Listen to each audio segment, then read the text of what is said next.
अस्सलाम वालेकुम, खुशामदीद। आज हम आपको कमीज़ का नाप लेना, उसकी ड्राफ्टिंग और कटिंग सिखाने जा रहे हैं। और इसके लिए सबसे पहले हमने अपना कपड़ा प्रेस करके अच्छे तरीके से सेट करके रख लिया है। अब हम सबसे पहले कमीज़ की लेंथ लेंगे।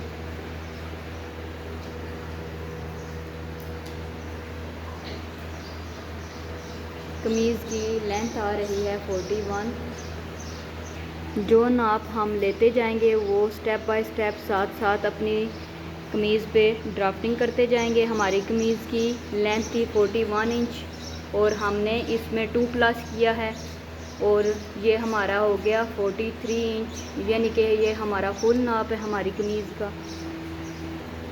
अब हमने कमीज़ की चौड़ाई लेनी है, जो कि हम घेरे से भी ले सकते हैं और चाक से भी ले सकते हैं।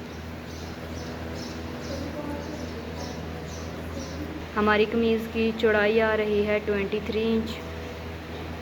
अब हमने कमीज़ की चौड़ाई इधर ले लेनी है और हमारी कमीज़ की चौड़ाई थी 23 इंच और उसका हमने हाफ़ कर लिया है, जो कि आ रहा है 11.5 इंच।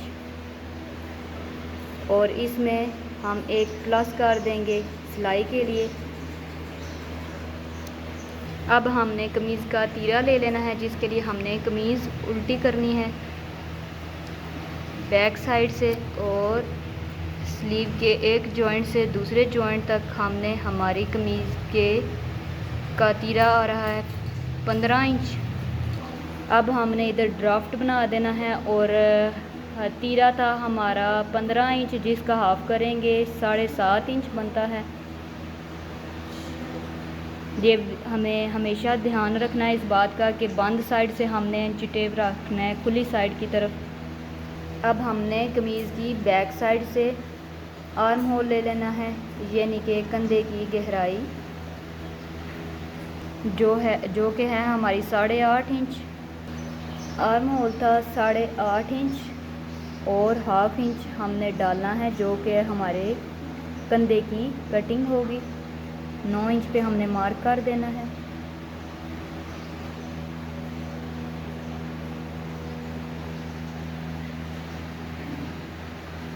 आर्म होल के बाद हमने चेस्ट का नाप ले लेना है, जो कि 19 इंच आ रही है। अब हमने इधर 19 का हाफ कर लेना है, जो कि आ रहा है 9.5 इंच। सबसे पहले हमने एक स्ट्रेट लाइन बना ली है।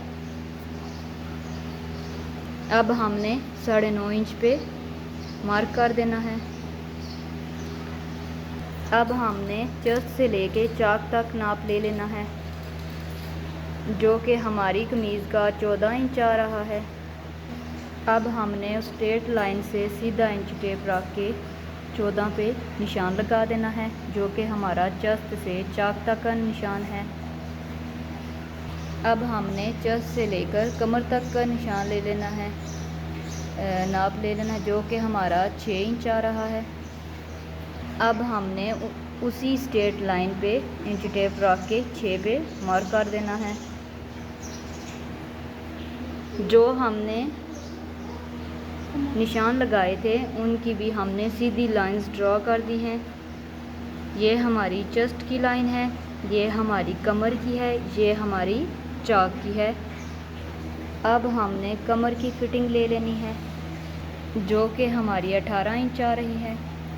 अब हमारी जो कमर की लाइन थी उस पे हमने कमर की फिटिंग ले लेनी है, जो कि हमारी 18 इंच थी और उसका हाफ होगा 9 इंच।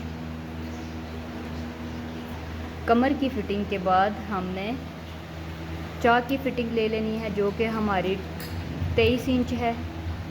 अब हमने चाक की जो स्ट्रेट लाइन लगाई थी वहाँ पे चाक की फिटिंग का निशान लगा देना है, जो कि 23 इंच था। 23 इंच का हाफ 11.5 इंच है। अब हमने चेस्ट की लाइन को कमर की लाइन के साथ मिला देना है। इसके बाद हमने कमर की लाइन को चाक की लाइन से मिला देना है।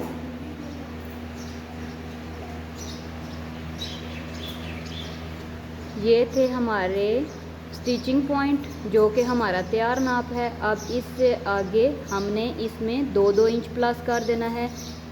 2 इंच हमने चेस्ट की लाइन पे ड्रॉ करना है।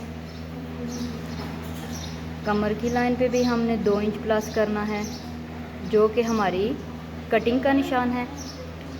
फिर हमने चाक पे 1 इंच ले लेना है।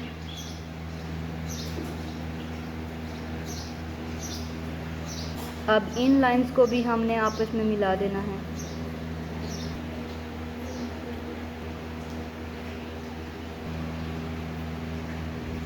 अब हमने जो घेरे की चौड़ाई ली थी कटिंग लाइन को उसके साथ मिला देना है।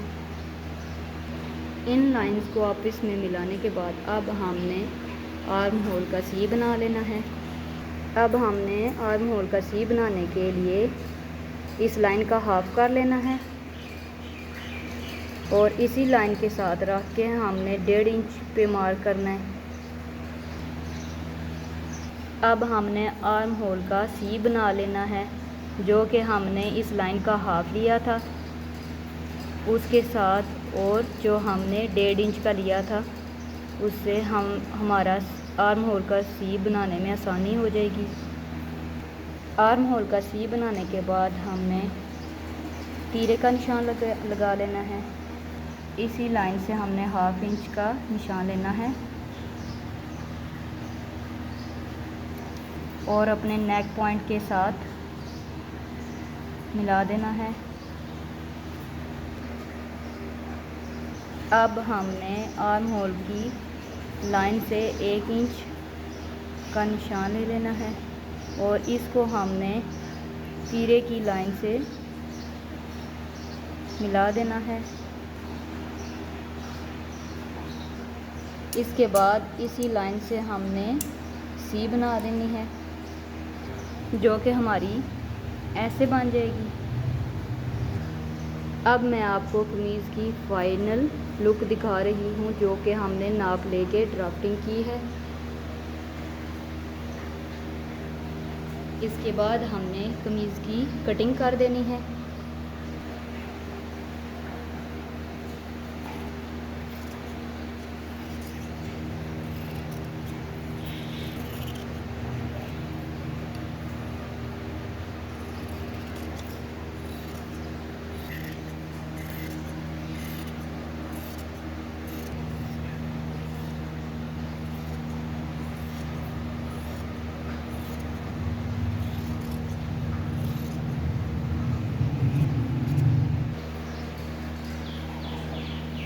अब हमने कमीज़ के ऊपर वाले 2 पल्ले उठाकर जो निशान हमने बाद में मार्क किया था इसकी कटिंग कर देनी है। ये हमने कमीज़ के ऊपर वाले 2 पल्ले उठा लिए हैं।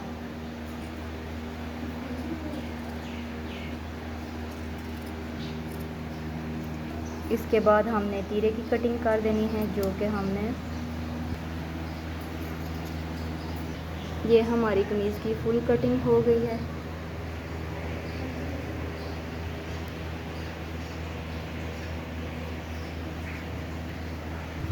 उम्मीद करती हूँ आपको अच्छे से समझ आ गई होगी।